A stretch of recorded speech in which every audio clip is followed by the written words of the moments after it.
Sekelompok cahaya melintas di alam kosong dengan kecepatan kilat. Dalam sekejap, mereka muncul di tepi kegelapan, lalu menghilang tanpa jejak. Yao Ming mengangkat kepala, menatap kejauhan tempat cahaya-cahaya itu mengalir. Ia kemudian menoleh dan berbicara kepada Xiaoyan di sampingnya. Saudara Xiaoyan, dengan kecepatan kita saat ini, seharusnya kita bisa mencapai Pulau Naga Timur dalam waktu 10 menit. Xiaoyan mengangguk pelan, lantas ia menjawab, kalau begitu, kita tingkatkan kecepatannya. Tatapannya menembus kedalaman kegelapan, sementara tangannya perlahan mengepal di balik lengan juga. Ia mengibaskan lengan bajunya dan kecepatan kembali melonjak tajam. Yao Ming dan yang lainnya hanya bisa buru-buru menggerakkan tenaga untuk mengikutinya. Penerbangan itu berlanjut beberapa menit sebelum tubuh Xiaoyan tiba-tiba berhenti. Ia lantas berseru, "Tunggu, ada aura yang familiar." Keningnya mengernyit saat ia menoleh ke salah satu sisi alam kosong di sebelah kiri. Dan bang, ledakan energi yang dahsyat meletus dari kehampaan.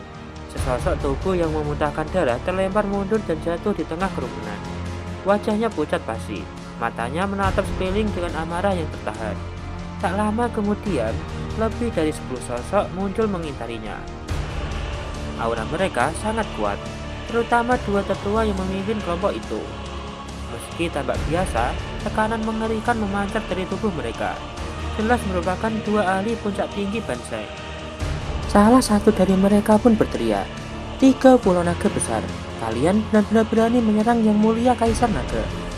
Sekitar 7 hingga 8 sosok kini terjebak di tengah kepungan. Hampir semuanya terluka parah.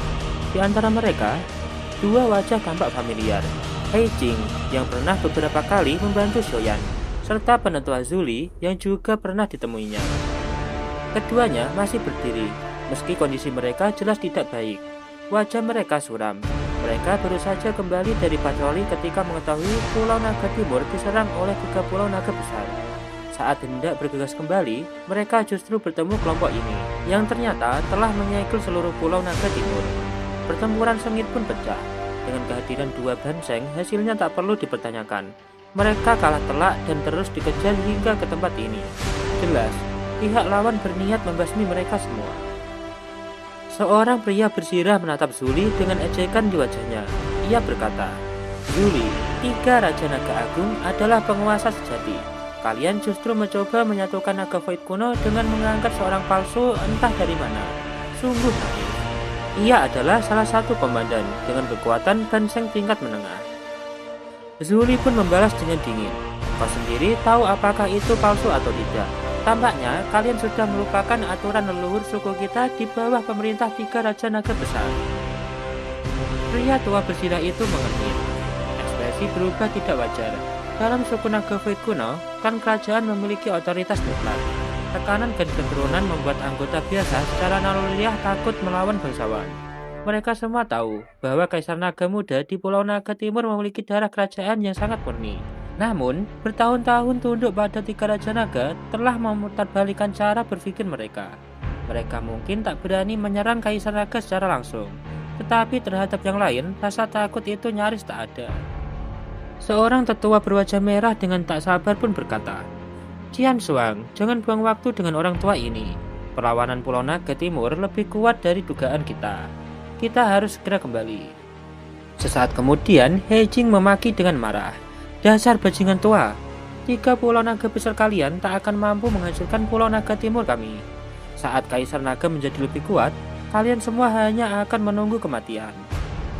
Tetua berwajah merah tertawa dingin atas ucapan itu. Ia lantas berkata, "Itu kalau kau masih hidup sampai hari itu tiba." Telapak tangannya menembus ruang kosong.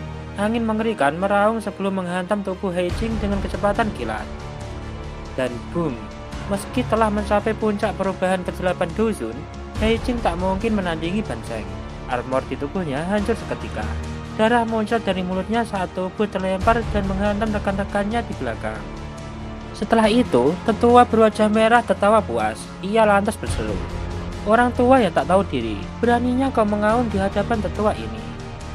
Atas hal itu, mata He Jing memerah. Ia berseru, "Bajingan!" Tubuhnya mendadak membesar hampir 2 kali lipat. Melihat itu, dengan senyum dingin, tetua berwajah merah pun memerintah, "Bunuh mereka semua." Jangan sisakan seorang pun. Di sisi Zuli yang murka, ia berseru, "Berani sekali kau." Doji mengerikan meledak dari tubuhnya.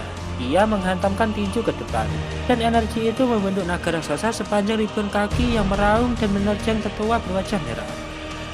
Aumam terdengar. Pria tua berzirah itu berubah ke wujud setengah naga. Ia meraung ke langit lalu melesat seperti peluru meriam. Dengan satu pukulan, naga energi itu hancur berkeping-keping. Ia muncul di atas Zuli. Lantas ia berkata, "Zuli, kekuatan kita setara. Dalam keadaan terluka, bagaimana kau bisa melawanku?" Cakar naga raksasa merobek udara dengan angin tajam yang memekakkan telinga. Dan bang! Zuli menggertakkan gigi. Armor bersimbol naga muncul di tubuhnya dan bertabrakan keras dengan serangan itu. Ledakan terus terjadi. Sementara kedua banteng bertarung sengit, tetua berwajah merah bergerak ke medan lain. Setiap kibasan lengan bajunya membuat prajurit Pulau Naga Timur memuntahkan darah dan terpental. Armor mereka meledak satu persatu. Perlahan, pasukan 3 Pulau Naga besar mulai membantai lawan tanpa ampun. Hei Jing pun mengamuk. Ia lantas berteriak, "Aku akan bertarung sampai titik darah penghabisan." Ia menghantam 2 musuh hingga terpental, lalu melesat ke arah tetua berwajah merah. Tetua itu tertawa dingin. Ia bertanya, "Semut sepertimu berani menantangku?" Tinju bersisiknya menghantam ke depan, disertai ledakan sonik yang menggelegar. Dan bang! Tubuh tetua itu sedikit bergetar dan mundur setengah langkah. Sebaliknya, lengan Hei Jing meledak oleh tekanan. Darah menyembur, tulang retak terdengar jelas. Tubuhnya terlempar sejauh puluhan ribu kaki sebelum akhirnya terhenti. Hei Jing terkatung di kehampaan, tubuhnya berlumuran darah. Seluruh kekuatan telah dihancurkan. Jika bukan karena tubuh fisiknya yang luar biasa, pukulan itu sudah cukup menghancurkannya. Atas hal itu, pandangan Hei Jing mengabur. Ia lantas bergumam, Apakah aku akan mati?" Ruang beriak, tetua berwajah merah muncul di hadapannya. Tatapannya dingin tanpa emosi. Ia lantas berkata, "Tenang saja, setelah kau mati, aku akan melemparkanmu ke kuburan naga. Anggap saja itu tempat peristirahatan terakhir." Tangannya perlahan mendarat di kepala Hei Jing. Di sisi Zuli, ia meraung putus asa. "Huozan! Kaisar Naga tidak akan membiarkanmu hidup jika kau berani membunuhnya." Atas teriakan itu, tetua itu mencibir. Kaisar Naga? Itu kalau dia bisa selamat dari gabungan kekuatan 3 Raja Naga. Ia menatap Hei Jing dengan nada seolah iba. "Kau memang keras kepala. Sayangnya, kau memilih sisi yang salah." Jari-jarinya menekan perlahan. Senyum kejam muncul di wajahnya. Namun tepat saat tengkorak Hei Jing hampir hancur, sebuah tangan dingin mendarat lebih dulu di atas kepalanya. Sebuah suara lembut berbisik di telinganya. "Katakan padaku, menurutmu, apakah kau bisa menghancurkan kepalanya lebih cepat, atau aku yang menghancurkan kepalamu lebih dahulu?" Tubuh tetua berwajah merah membeku seperti patung. Hei Jing yang telah menutup mata mendadak membukanya. Sosok kurus yang sangat dikenalnya terlihat di matanya. Ia lantas berseru, Xiaoyan!" Mata Hei Jing membelalak saat melihat sosok Xiaoyan tiba. Terutama ketika ia menyadari tangan Xiaoyan dengan ringan menekan kepala tetua berwajah merah. Kelopak matanya bergetar tanpa sadar. Tetua yang ditekan kepalanya itu dengan suara bergetar berkata, "Kau siapa?" "Aku penetua Huozan dari Pulau Naga Utara." Huozan benar-benar membeku. Ia tak berani bergerak sedikit pun. Dari tangan yang bergetar di atas kepalanya, ia merasakan tekanan mengerikan. Ia tahu jika tangan itu bergetar sedikit saja, kepalanya akan langsung meledak menjadi kabut darah. Mata Huozan berkedip cepat, ekspresinya berubah-ubah. Ia bertanya-tanya, dari mana monster ini muncul? Mengapa aku sama sekali tak merasakan kehadirannya? Di sisi Xiaoyan sembari meliriknya sekilas, ia dengan datar berkata, "Lepaskan tanganmu." Wajah Huozan berubah, matanya berputar cepat sebelum ia memaksakan senyum. Ia berkata, "Bagaimana kalau kita lepaskan bersamaan? Aku akan menghitung sampai 3. Melihat itu, Hei Jing pun meraung. "Xiaoyan, bunuh dia. Dia banteng elit dari Pulau Naga Utara. Nilainya jauh lebih tinggi dariku. Menukar nyawaku dengan nyawanya sangatlah sepadan." Kilatan dingin melintas di mata Huozan. Dorongan untuk menghancurkan kepala Hei Jing melonjak. Namun ia menahannya. Ia menatap Xiaoyan dan bertanya dengan suara berat, "Bagaimana?" Xiaoyan sambil tersenyum pun menjawab, "Baik." Huozan pun berseru dengan cepat, "Bagus. 1, 2, 3." Begitu hitungan terakhir terucap, tekanan dingin di kepalanya menghilang. Huozan segera melempar He Jing ke samping dan melesat mundur dengan kecepatan kilat. Dengan suara rendah, ia pun berkata, "Bolehkah aku tahu siapa tuan sebenarnya? Ini murni urusan suku naga Void kuno kami. Sebaiknya tuan tidak ikut campur. 3 Raja Naga berada tak jauh dari sini. Jika mereka tertarik, aku rasa tuan pun akan sulit melarikan diri." Namun, Xiaoyan seolah tak mendengar peringatan itu. Ia turun, membantu He Jing berdiri, lalu mengeluarkan pil obat dan memasukkannya ke mulutnya. Ia pun bertanya dengan ringan, "Bagaimana?" He Jing pun tersenyum pahit. "Belum cukup untuk membunuhku." Ia melirik Huozan dengan penyesalan. Ia lantas berkata lagi, "Kau seharusnya membunuhnya tadi. Dia elit Banseng. Membunuhnya sama saja dengan memotong daging Pulau Naga Utara. Kesempatan seperti ini tak datang 2 kali." Di sisi tetua setengah naga yang tengah bertarung dengan Zuli turut menyadari perubahan ini. Ia lantas bertanya, "Huozan, apa yang terjadi?" Ia berteriak keras sambil terus menyerang. Cakar naganya mencapik udara, memaksa Zuli mundur dalam keadaan semakin terdesak. Sejak awal, Zuli telah terluka dan jelas berada di posisi kalah. Ada masalah besar. Huozan menatap Xiaoyan dengan waspada. Tekanan samar namun menyesakkan membuatnya tak berani gegabah. Dan bam, tetua setengah naga memukul mundur Zuli dan menoleh ke arah Xiaoyan. Matanya menyipit.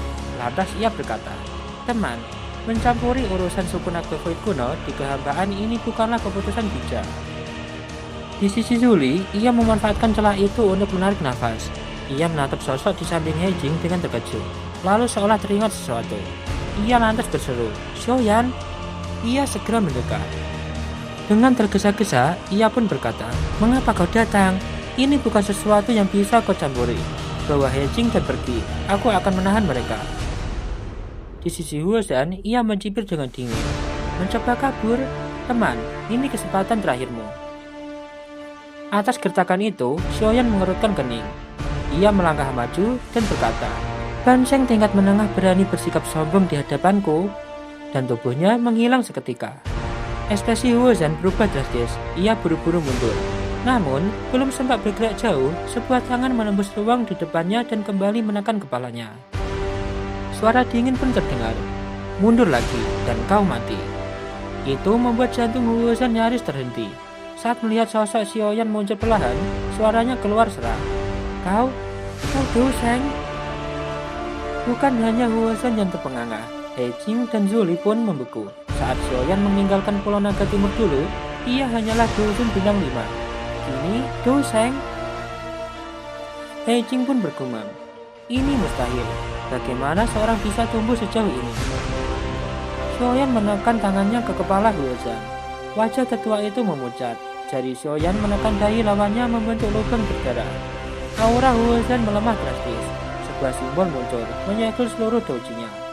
Dengan santai, Xiaoyan melemparkan Huozan ke arah He Jing. Lantas dia berkata, "Tak perlu mengorbankan nyawamu." He Jing terpaku saat menerima tubuh Huozan. Banseng yang dulu tak tersentuh, kini tergeletak tak berdaya seperti bangkai. Di sisi penetua Zuli, ia menelan ludah.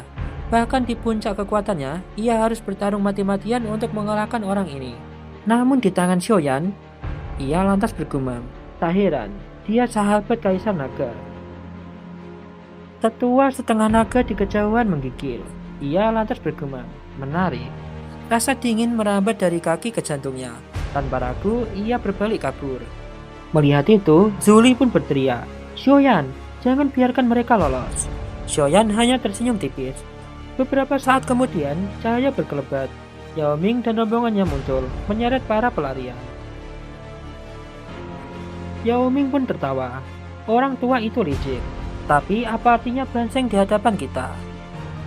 Xiaoyan mengangguk, menyegel satu tetua lagi, lalu menoleh ke Zuli. Ia lantas berkata, "Ini Yao Ming, kepala suku Python dan Silin Dipgong." Atas hal itu, Zuli pun terkejut. Yao Ming pun dengan tenang berkata, "Pulau Naga Timur membutuhkan bantuan." Zuli pun menatap Xiaoyan. Setelah melihat anggukan Xiaoyan, wajahnya berseri. Xiaoyan pun bertanya, "Bagaimana kondisi Pulau Naga Timur?" Suli dengan lirih pun menjawab, "Buruk, 3 pulau naga besar telah mengepung. Kaisar Naga sedang ditekan oleh 3 Raja Naga." Atas penjelasan itu, ekspresi Xiaoyan mengeras. Lantas ia berseru, "Ayo ke Pulau Naga Timur." Tinju di balik jubahnya mengepal. Tak peduli sekuat apa 3 Raja Naga, ia tak akan membiarkan Ziyan menghadapi semuanya sendirian.